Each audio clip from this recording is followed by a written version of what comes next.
Athgarh BJP मिश्रण पर्व केन्द्रमंत्री धर्मेन्द्र प्रधान उपस्थित में विभिन्न पंचायत सरपंच समिति सभ्य पूर्वतन सरपंच नायब सरपंच वार्ड मेंबर सक्रिय बीजेडी नेता कर्मी मिश्रण पर्व में बीजेपी सामिल होती अवसर में केन्द्रमंत्री कहते डबल इंजिन सरकार आगामी दिन में तृणमूल स्तर में संगठन मजबूत है जहाँ विकास कार्यक्रम रही निश्चय कर कटक लोकसभा सांसद भर्तृहरि महताब कार्यक्रम उपस्थित रही केन्द्र और राज्य सरकार को ओडिशा प्रति आभिमुख्य और योजना विषय से आलोकपात करते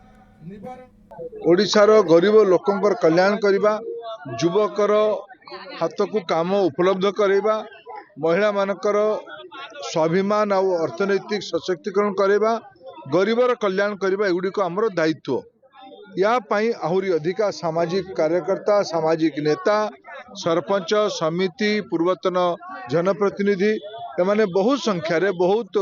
अणराजनैतिक व्यक्ति माने भी आज भारतीय जनता पार्टी जोग दौरान। आज्ञा बीजेपी जो कम करुच्ची बहुत उन्नतिमूलक कम करुच्ची देशर भी उन्नतिमूलक कम करुच्ची सारा विश्व भी एक नंबर प्रधानमंत्री हेले नरेंद्र मोदी से आमको भल लगे जेहेतु आम भारत पे आम ओडिशा पे आम राज्य पे जे भल कम करिवो आमे जनसाधारण तांको पछरे आमे जिबा उचित। सारा ओडिशा सारा भारत वर्ष रे बीजेपी सरकार संगठन अच्छी